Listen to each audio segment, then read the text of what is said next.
No mes de julho de 2023, o Dr. Tomás Andrade estava experimentando novas ferramentas de inteligência artificial para analisar fotografias históricas quando resolveu testar uma imagem que possuía seu arquivo pessoal há vários anos. Era uma foto de uma reunião familiar, aparentemente datada de 1905, na qual cerca de 15 pessoas possavam jardim cuidadosamente arranjado. Homens vestidos com trajes formes escuros, mulheres vestidos brancos sofisticados e chapéus adornados, todos organizados de maneira cuidadosa, uma composição característica da fotografia eduardiana. Alguns sentados, outros pé, todos com o olhar serios típico do período. Tomás recebeu a fotografia por meio de uma doação anônima feita ao arquivo de Universidade que trabalhava. Não havia uma identificação clara, apenas uma anotação quase apagada no verso, escrita a lápis. Encontro familiar na propriedade dos Tavares, durante o verão de 1905. Ao longo dos anos, a imagem permaneceu catalogada, porém não foi objeto de estudo aprofundado. Apenas mais uma dentre milhares de fotos antigas, sem história conhecida. Porém, naquele dia de julho, Tomás optou por utilizar tecnologia de reconhecimento facial e análise de padrões visuais assistida por inteligência artificial para examinar a fotografia de modo que o olho humano não conseguiria. Ele inseriu a imagem alta resolução software especializado, desenvolvido especificamente para a análise de fotografias históricas, com a capacidade de identificar detalhes microscópicos, inconsistências de iluminação, objetos parcialmente ocultos e expressos faciais sutis que indicam emoções. O que a IA revelou fez com que Tomás se inclinasse mais perto de tela do computador, primeiro franzindo a testa confuso e, seguida, com uma preocupação crescente.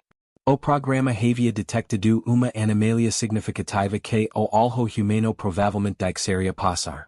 Uma das pessoas na imagem, uma mulher jovem situada pouco à esquerda do centro, apresentava uma expressão facial que o algoritmo considera inconsistente com o contexto social previsto. A expressão dessa mulher em particular, por outro lado, era notavelmente distinta, enquanto todos os outros indivíduos na fotografia exhibiam variações de seriedade formal típica de retratos da época. Tomás aumenta manualmente a área do rosto dela. Estava certo. Havia algo diferente, algo que ele não havia percebido nas diversas ocasiões que olhou casualmente para aquela fotografia nos últimos anos. A mulher não estava somente séria. Seus olhos revelavam alto grau de tensão emocional, conforme identificado pelo algoritmo. A posição de sua boca, a maneira como segurava as mãos, a rigidez de sua postura, tudo indicava estado emocional bem diferente do restante do grupo. Porém havia mais. A havia nada do aspecto que Tomás jamais teria percebido sem auxílio tecnológico. Na borda extrema direita da fotografia, havia o que parecia ser a sombra de uma pessoa adicional. Embora não houvesse uma pessoa visível na composição, a sombra indicava a presença de alguém fora do enquadramento, próximo o suficiente para que sua sombra fosse projetada pela luz do sol que iluminava a cena. Tomás teve calafrio. Quem era a pessoa que projetava a sombra na fotografia? Por que não fazia parte da composição oficial? Havia, sobretudo, uma ligação entre a presença oculta e a expressão claramente tensa da mulher jovem. Ele compartilhou a imagem e os resultados da análise da IA com sua colega, a historiadora de Paula Mendes, especialista em história social e familiar do Brasil no começo do século XX. Ele afirmou: descobri algo inquietante na fotografia de 1905. E identifico anomalias que indicam uma tensão considerável e presença oculta. Para compreender o que estamos observando, é necessário fornecer contexto histórico. A resposta foi recebida em menos de meia hora. Vereu a seu escritório imediatamente. Se esta fotografia documenta o que eu imagino, trata-se de algo muito mais complexo do que uma simples reunião familiar. Antes de prosseguirmos com esta revelação perturbadora, preciso fazer pedido significativo. Se você gosta de investigações que utilizam tecnologia avançada para desvendar verdades escondidas em fotografias antigas, inscreva-se no canal e ative o sininho de notificações. Este estudo histórico so pode ser realizado com o seu apoio. E me diga nos comentários de onde você está assistindo. Indique a sua cidade e país de origem. Nossa comunidade se estende pelo mundo todo, unida pelo interesse em desvendar os enigmas do passado. Quando Paula chegou e analisou tanto a fotografia original quanto os resultados de análise da IA, ela permaneceu em silêncio por bom tempo. Por fim, indicou a mulher jovem como uma expresso tensa e comento. Observa posição dela na composição, pouco afastada dos demais, mas ainda parte do grupo. Observe que suas roupas são de qualidade semelhante às de outras mulheres, porém talvez pouco menos sofisticadas. E, sobretudo, observe que ela é a única pessoa sem aliança visível, apesar de aparentar ter a idade adequada para casamento, de acordo com os padrões da época. Paula prosseguiu. As fotografias de famílias aristocráticas do Brasil eduardiano obedeciam a convencos rigorosos. As posições na composição refletiam as hierarquias familiares. No centro homens mais velhos e patriarcas, ao lado esposas, filhos e filhas dispostos de acordo com a idade e posição social. No entanto, sempre havia pessoas que apareciam na fotografia, mas estavam posicionadas de maneira a sugerir que não faziam parte do núcleo familiar. Tomás compreendo para onde ela estava indo. Você está insinuando que essa mulher jovem ocupava uma posição social incerta? Não totalmente integrada à família, mas também não totalmente distante? Precisamente. Paula deu uma resposta. Além disso, a sombra identificada por IA pode ser ainda mais reveladora. No Brasil, no começo do século XX, havia indivíduos que prestavam serviços para famílias abastadas, porém não eram retratados em fotografias formais. Eram perceptíveis no dia a dia, porém não eram reconhecidos na representação oficial da família. Os dois pesquisadores estavam cientes de que possuíam não apenas uma fotografia intrigante, mas também uma possível evidência de interesses sociais e familiares que raramente eram registradas de forma tão clara. Eles optaram por conduzir uma investigação abrangente, utilizando uma combinação de análise tecnológica avançada e pesquisa histórica tradicional para descobrir como eram aquelas pessoas, o que realmente ocorria no momento em que a fotografia foi tirada e por que havia tanta tensão visível na imagem. A primeira tarefa era determinar a família. A notição no verso indicava que a propriedade pertencia à família Tavares, o que sugeria que eles eram uma família abastada, proprietária de terras rurais ou de uma fazenda. Tomás e Paula iniciaram a pesquisa nos registros de famílias proprietárias de terras no Brasil no começo do século XX, com foco específico no sobrenome Tavares. Nos arquivos do Instituto Brasileiro de Geografia e Estatística, foram encontrados registros do Censo Agrícola de 1905, que incluíam diversas propriedades com o nome Tavares em várias partes do país. Porém, uma entrada específica se destacou. Fazenda Santa Teresa, localizada no município de Vassouras, Rio de Janeiro, pertence a Manuel Rodrigues Tavares, com uma área de 320 alquaires e produção de café. No século XIX, Vassouras se destacou como dos principais centros de produção de café do Brasil.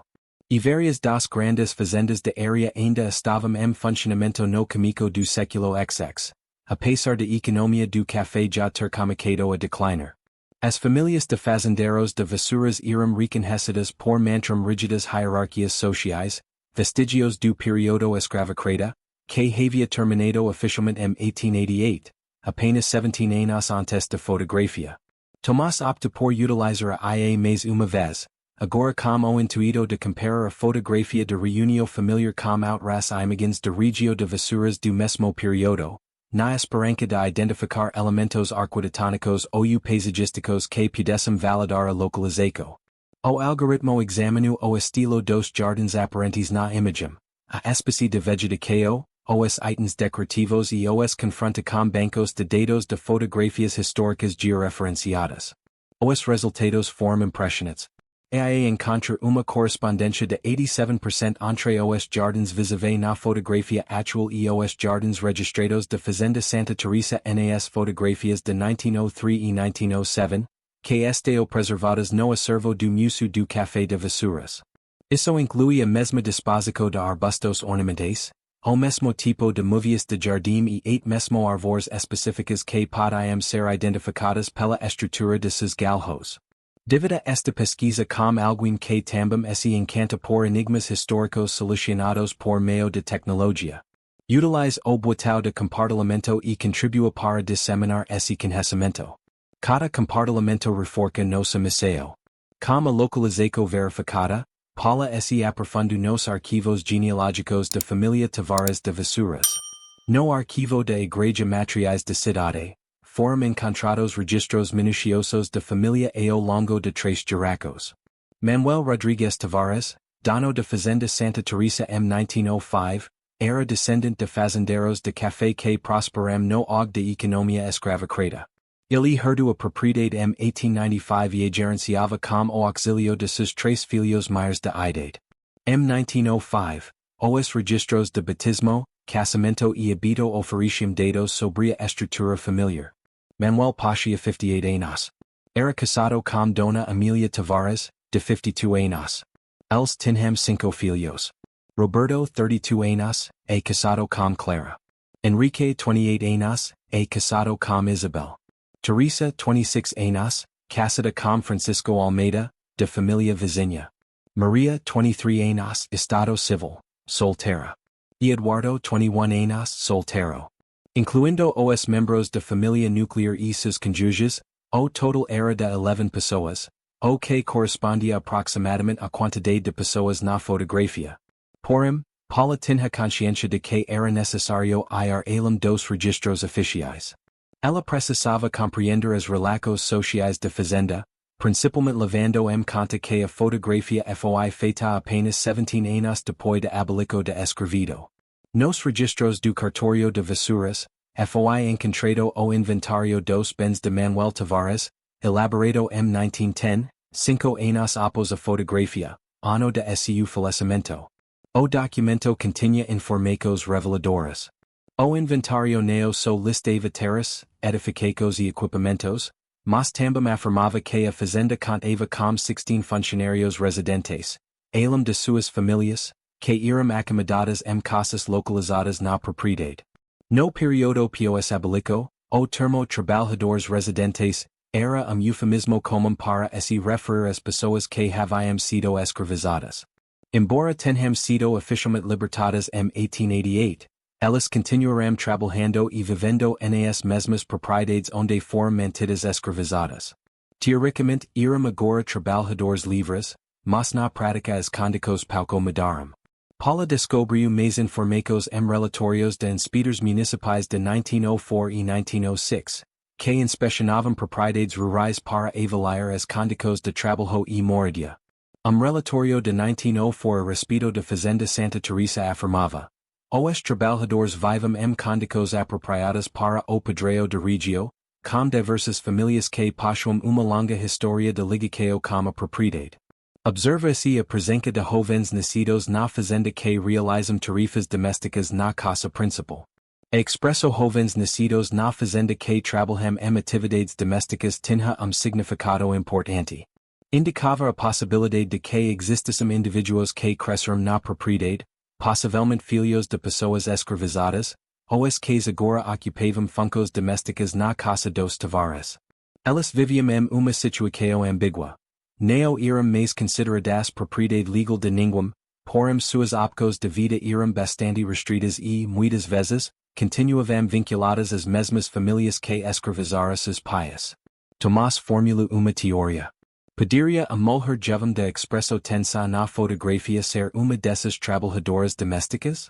Alguém nascida na fazenda, filha de ex-escravizados, que agora prestava serviços para a família Tavares e, por algum motivo, foi incorporada à fotografia formal da família, mesmo não sendo considerada membro dela? Para verificar essa hipótese, ele recorreu novamente à IA, solicitando ao algoritmo que examinasse as variações sudas nas vestimentas de todas as mulheres retratadas na fotografia. O programa avalua a qualidade do tecido com base na reflexo de luz, na complexidade das costras e adornos, e no estilo geral. Os resultados corroboraram a intuição de Paula. A Jovem de expresso tensai usava vestido de qualidade pouco inferior ao das outras mulheres, com menos adornos e tecido que parecia mais simples. Ainda mais surpreendente, a descobriu que o vestido de mulher nervosa era quase idêntico ao das duas empregadas domésticas vis-à-vis uma fotografia diferente da mesma fazenda, feita em 1903, que Tomás havia encontrado no arquivo do museu. Era basicamente uniforme, porém ajustado para parecer mais formal para a fotografia de 1905. Para compreender totalmente o que se passava naquela fotografia de 1905, Tomás e Paula precisavam situá-la no contexto da sociedade brasileira após a abolição. Embora o país tenha abolido oficialmente escravidão em 1888, não foram implementados programas de repartição, redistribuição de terras ou apoio econômico para os 4 milhões de indivíduos libertados. Em 1905, a população negra brasileira lidava com uma realidade extremamente desafiadora. A maioria vivia em situação de extrema pobreza, exercendo atividades de remuneração muito baixa, geralmente nas mesmas propriedades rurais em que haviam sido escravizados. As elites rurais que perderam a propriedade legal sobre pessoas após a abolição rapidamente estabeleceram novos mecanismos para manter o controle sobre a mão de obra, incluindo salários baixos, dívidas eternas com os armazéns de fazenda, contratos de trabalho abusivos e falta de opções realistas de emprego. Nesse cenário, indivíduos que trabalhavam em propriedades rurais ocupavam uma posição especialmente ambígua, principalmente jovens mulheres que nasceram nas fazendas e cresceram próximas às famílias proprietárias, sendo, em algumas ocasiões, cuidadas junto com os filhos de família quando eram pequenas. Elas não eram mais consideradas propriedade legalmente, porém também não estavam totalmente livres. As famílias para as que trabalhavam controlavam suas vidas de maneiras que ultrapassavam em muito a relação convencional entre empregador e empregado. Nos arquivos da Igreja de Vassouras, Paula descobriu documentos importantes. Entre 1885 e 1900, os registros de batismo indicam várias crianças batizadas nascidas na Fazenda Santa Teresa, sendo filhas de funcionários de propriedade. Uma entrada específica de 1882 chamou a atenção de Lucia, nascida em abril do mesmo ano, filha de Josefa, funcionária da Fazenda Santa Teresa. Padrinhos Senhor Manuel Rodrigues Tavares e Senhora Amelia Tavares. O significado de os proprietários de fazenda terem sido padrinhos de Lucia era significativo. Isso estabelecia vínculo espiritual e social que, de acordo com as normas da época, implicava na responsabilidade dos padrinhos pelo bem-estar da afilhada.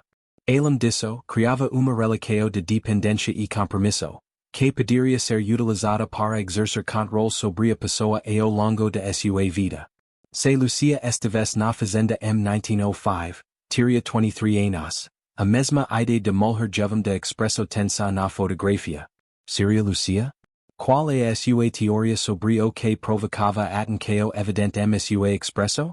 O que você acredita que estava ocorrendo naquele momento? Deixo a sua opinião na caixa de comentários. Nossas percepções são enriquecidas por suas perspectivas. Tomás opta por utilizar a IA para realizar uma análise facial comparativa. Ele solicitou ao algoritmo que estimasse a ideia de mulher nervosa na imagem, utilizando características faciais como base. O resultado está entre 22 e 24 anos, com uma margem de erro de 2 anos. Isso é consistente com Lucia nascendo em 1882. Porém, confirmar a identidade não era suficiente. Eles precisavam compreender a origem daquela tensão aparente, daquela expresso que o algoritmo identifica como inconsistente com o contexto social previsto. E, acima de tudo, precisavam identificar quem era o indivíduo cuja sombra estava parcialmente oculta, mas visível, na borda da fotografia. Paula teve uma inspiração. Ela solicitou a Tomás que utilizasse a IA para determinar a direção do olhar de cada indivíduo na fotografia. Embora fosse uma análise complexa, os algoritmos modernos de reconhecimento facial eram capazes de realizá-la com uma precisão considerável. Os resultados foram surpreendentes. Como era de se esperar, a maioria das pessoas olhou diretamente para a câmera. No entanto, 3 pessoas olharam para direções pouco diferentes. Uma delas era Lucia, que olhava para ponto à direita de câmera, cerca de onde a sombra enigmática surgia na borda de imagem. As outras duas pessoas eram homens mais velhos, possivelmente Manuel Tavares e seu filho Roberto, cujos olhares também estavam voltados para a mesma área. Havia alguém fora do quadro, e pelo menos três pessoas na foto estavam cientes dessa presença. Mas quem era e por que não estava incluído na composição formal?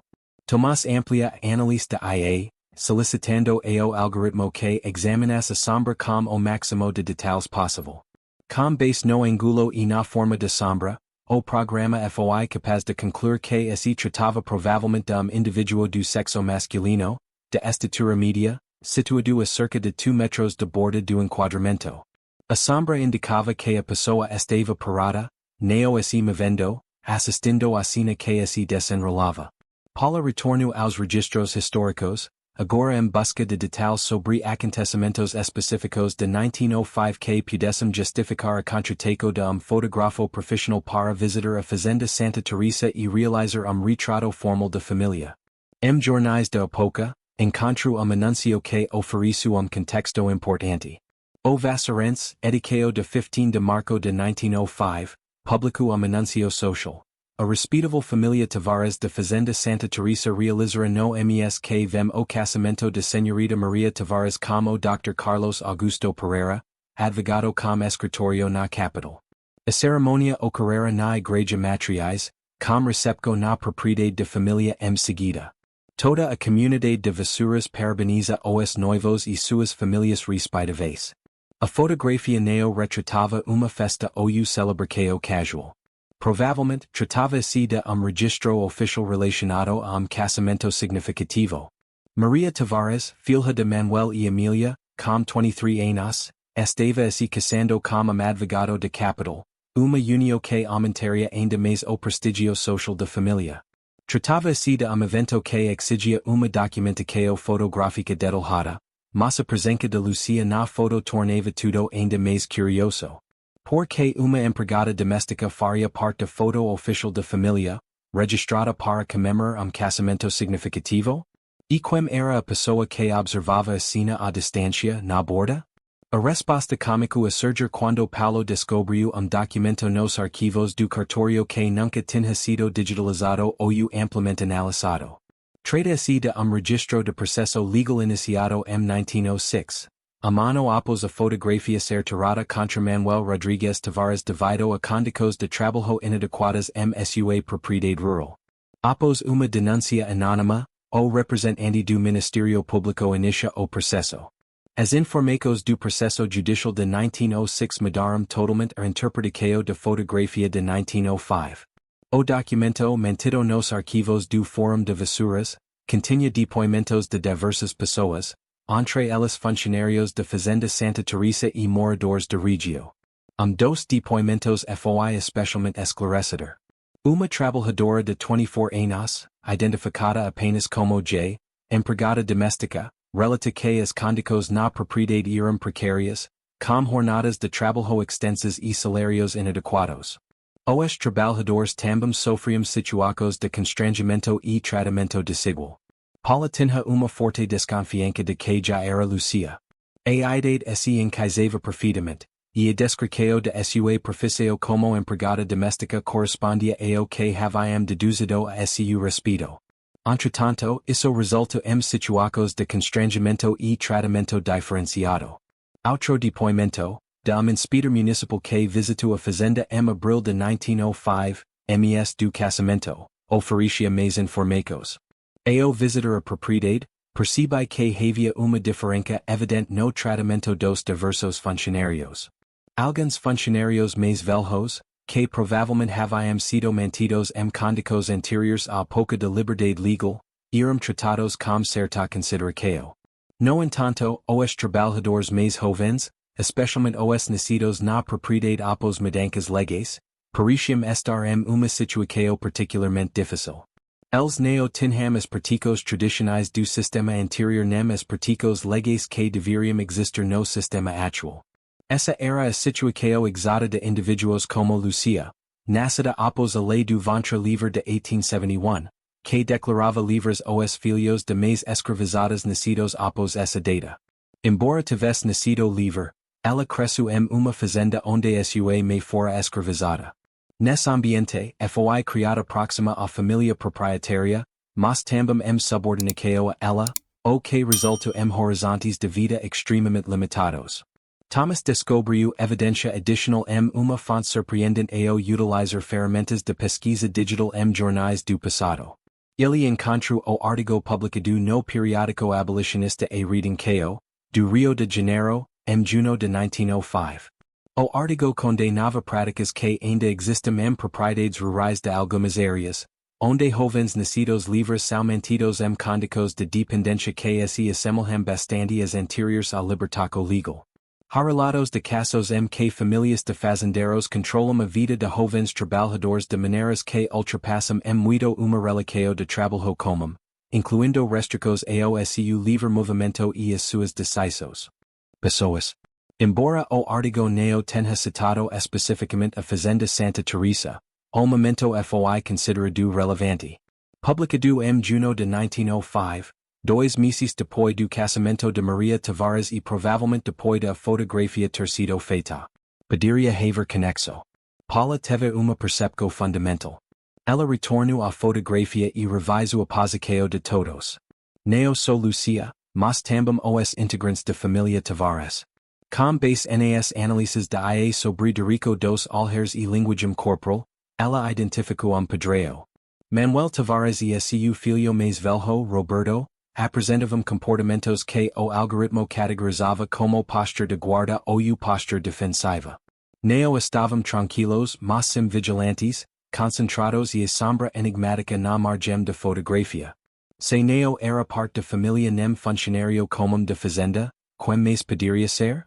Paula teve uma oportunidade. Poderia ser que a inspetor oficial ou mesmo jornalista estivesse na propriedade averiguando as condições de trabalho? Registrei sua resposta a essa narrativa. Qual é a sua interpretação das evidências? Deixo a sua opinião e envolve-se nesse debate sobre memória e justiça histórica. A resposta veio de uma fonte totalmente surpreendente. Tomás revisava novamente o processo jurídico de 1906 quando percebeu uma nota de rodape em dos documentos que antes havia desconsiderado. A nota indicava que a denúncia inicial que resulta na abertura do processo foi feita por fotógrafo profissional que trabalhou na propriedade no início de 1905 e presentia condições duvidosas. O fotógrafo foi também quem registrou a fotografia formal da família Tavares em relação ao casamento de Maria. Durante a sua visita à fazenda, ele presencia algo que o incomodou tanto que decidiu fazer uma denúncia formal às autoridades. E poderia ser ele ou seu assistente a pessoa cuja sombra estava na fotografia, assistindo ao acontecimento. Paula descobriu mais documento essential. Os arquivos da Sociedade Fotográfica do Rio de Janeiro contenham registros de fotógrafo chamado Augusto Silva, que atuou em vissuras de 1904 a 1906.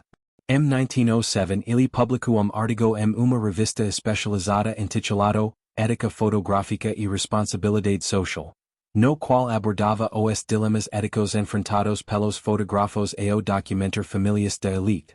Segundo ele, essas famílias frequentemente tentavam apresentar uma imagem de harmonia e prosperidade que não refletia as realidades mais complexas. No artigo, Augusto não citava nenhuma família em particular, porém incluía uma observação que Paula considera relevante. Uma vez fui contratado para registrar uma comemoração familiar em uma propriedade rural. Durante minha permanência, percebi tensos que não eram evidentes na composição formal que me foi solicitada. A pedido do patriarca, uma jovem trabalhadora foi adicionada à fotografia, supostamente para evidenciar tratamento generoso com os funcionários. Porém, a expressão de jovem transmitia uma verdade diferente. Como fotógrafo, eu tinha opco de criar apenas a imagem que meus clientes queriam ou deixar que a verdade emergisse por meio de detalhes descritos. Optei pelo segundo caminho, que era a confissão oblíqua. Augusto Silva havia intencionalmente composto a fotografia de modo que a tensão de Lucia fosse perceptível para quem olhasse atentamente, e de forma que sua própria presença ou a de seu assistente faz capturada por meio de sombra na borda do enquadramento. O método de criação de registros que, apesar de superficialmente atender as expectativas dos clientes, também registrava a realidade mais complexa das dinâmicas sociais na fazenda. A fotografia de Fazenda Santa Teresa de 1905, combinada com análise de inteligência artificial e pesquisa histórica cuidadosa, revela uma história que nos proporciona uma visão das complexidades do Brasil pós-abolição. Essa história abrange como os sistemas de controle e desigualdade se ajustam após o fim legal de escravidão, as pessoas que viviam em zonas ambíguas entre liberdade e subordinação, e como as fotografias podem esconder verdades que só se tornam visíveis quando analisadas com as ferramentas e perspectivas apropriadas. Lucia, a jovem trabalhadora doméstica nascida livre, porém criada em uma fazenda onde sua mãe fora escravizada, simboliza milhões de indivíduos no Brasil do início do século XX. Esses indivíduos estavam tecnicamente livres, mas suas vidas eram severamente restringidas por estruturas econômicas, sociais e pessoas que haviam sido estabelecidas ao longo de séculos de escravidão. Ela foi incorporada à fotografia formal de família Tavares Neo por verdadeira generosidade, mas possivelmente para transmitir a impressão de que havia harmonia entre a família proprietária e seus funcionários. Porém, sua expressão, registrada pela câmara e agora detalhadamente revelada por meio de análise de inteligência artificial, transmite uma verdade diferente.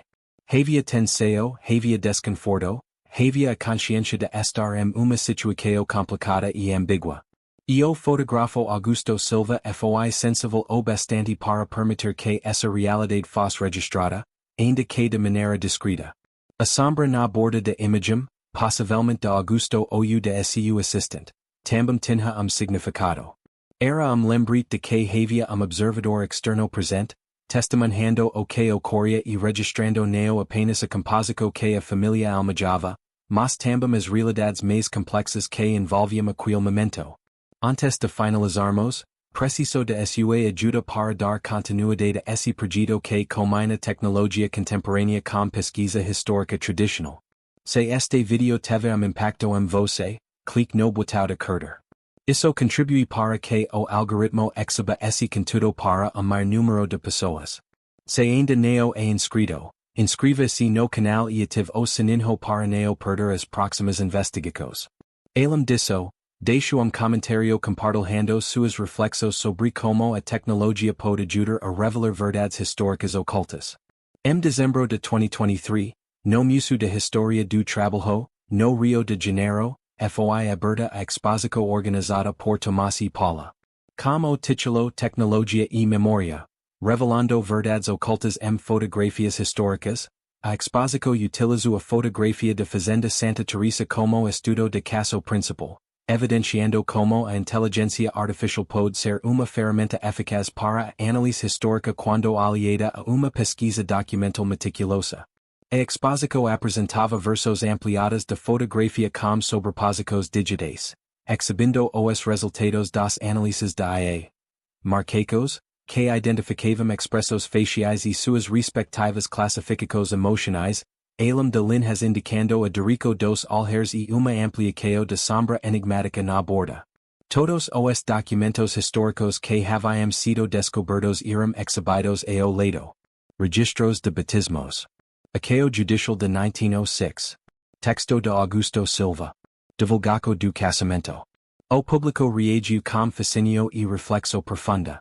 Muitos visitantes passavam vários minutos observando o rosto de Lucia, agora compreendendo que a sua expressão tensa refletia uma experiência vívida em condições adversas. A exposição permite que alguém ignorado pela história oficial fosse visto, dando nome e contexto à pessoa que poderia facilmente ter permanecido como figura anônima em uma fotografia antiga. Além disso, o estudo gerou debates sobre a ética do uso de inteligência artificial na história. Havia dúvidas entre alguns acadêmicos sobre a capacidade dos algoritmos de ler emoções em fotografias antigas com precisão. O US estavam apenas aplicando interpretações contemporâneas a imagens do passado. Tomás e Paula defendiam que a IA não deveria ser utilizada de forma isolada, mas sim como recurso para auxiliar os pesquisadores a identificar detalhes que poderiam ser ignorados, os que deveriam ser contextualizados por meio de uma pesquisa histórica minuciosa. A história nos oferece licos valiosos sobre memória, tecnologia e justiça histórica. Primeiramente, as fotografias nunca são meros registros neutros de realidade. São geradas em contextos e com propósitos específicos, geralmente apresentando camadas de significado que não são evidentes à primeira vista. A fotografia de Fazenda Santa Teresa foi tirada com o intuito de transmitir a imagem de uma família próspera e harmoniosa. No entanto, também revelava indícios de tensões e desigualdades que o fotógrafo permitiu registrar. Em segundo lugar, a tecnologia moderna pode ajudar a desvendar verdades ocultas em fontes históricas, mas deve sempre ser usada em conjunto com uma pesquisa contextual cuidadosa. AIA detectou irregularidades na fotografia que o óleo humano facilmente ocultaria. No entanto, foi a pesquisa documental que proporcionou o contexto necessário para interpretar o que essas irregularidades representavam. A combinação de tecnologia e humanidades é mais poderosa do que cada uma delas separadamente. Terceiro, que é justo prestar atenção às pessoas marginalizadas em fotografias históricas. Na fotografia, Lucia estava visivelmente presente, mas socialmente ignorada, sendo considerada indigna de atenção por décadas. Eu concentrar-se nela e utilizar tecnologia e pesquisa para reconstruir sua história. Tomás e Paula realizavam trabalho de recuperação histórica que valoriza as vivências de pessoas comuns, sobretudo aquelas que vivem em situações de subordinação. Cordo que fotógrafos podem ser aliados valiosos na captura de verdades sociais. Augusto Silva, o fotógrafo, poderia ter apenas produzido a imagem que seus clientes queriam. Em vez disso, ele encontra maneiras sutis de permitir o registro das complexidades. Sua denuncia às autoridades sobre as condições de fazenda mostra que ele via seu trabalho como eticamente relevante, e não apenas tecnicamente ou comercialmente. A fotografia de 1905 continua em exibico permanente no museu. Visitantes continuam chegando, muitos agora observando Lucia atentamente, buscando em seu rosto indícios de experiência que ela vivencia. A tecnologia da IA pode ser acessada por meio de terminal intuitivo, no qual os visitantes podem observar como diversos algoritmos analisam a imagem, identificando elementos que revelam histórias ocultas. Tomás e Paula seguem utilizando uma combinação de IA e pesquisa histórica convencional para analisar outras fotografias de arquivo, em busca de casos semelhantes em que a tecnologia possa auxiliar na revelação de verdades que foram intencionalmente ou acidentalmente escondidas. Eles criaram uma metodologia que está sendo utilizada por outros pesquisadores, evidenciando que as ferramentas digitais contemporâneas podem rejuvenescer a pesquisa de fontes históricas antigas. A equipe neo conseguiu descobrir informações conclusivas sobre o que ocorreu com Lucia após 1906. Ela desaparece dos registros históricos acessíveis, assim como ocorreu com muitas pessoas de sua classe social. No entanto, sua imagem, registrada em 1905 e agora amplamente analisada e entendida, assegura que ela não queda no completo esquecimento. Ela simboliza milhões de indivíduos cujas vidas foram impactadas pelos legados de escravidão, que enfrentaram adversidades, mas preservaram dignidade e humanidade. Trata-se de história de como uma fotografia aparentemente simples de uma reunião familiar, ao ser analisada minuciosamente com o uso de tecnologia moderna e pesquisa histórica cuidadosa, desvendo verdades sobre desigualdade, resistência e complexidade social no Brasil do início do século XX. Trata-se de história de Lucia, uma jovem trabalhadora doméstica, cuja expresso tensa foi registrada em uma imagem que foi preservada por mais de século. Trata-se de história de Augusto Silva, fotógrafo que encontra maneiras éticas de registrar realidades que seus clientes prefeririam ocultar. Trata-se de uma história sobre o poder de tecnologia quando aplicada com sensibilidade histórica e compromisso com a justiça. E a história que nos recorda que cada fotografia antiga merece ser analisada não só visualmente, mas também com atenção, contexto e disposição para descobrir verdades que podem estar ocultas em detalhes sutis. O passado não é fácil. Fotografias veo alum de maras imagens agradavias. Sao documentos ricos significado que, quando analisados de forma adequada, podem desvender experiencias humanas profundas que merecem ser conhecidas, compreendidas e respeitadas. Agradico por me acompanhar nesta jornada de exploração histórica. Nos encontramos na próxima investigação, na qual seguiremos utilizando tecnologia e pesquisa para revelar os segredos ocultos fotografias antigas. Esse momento, continuo questionando as imagens que observa. Continuo procurando as histórias que ainda não foram contadas. Continuo utilizando todos os recursos disponíveis para desvender verdades do passado que precisam ser conhecidas.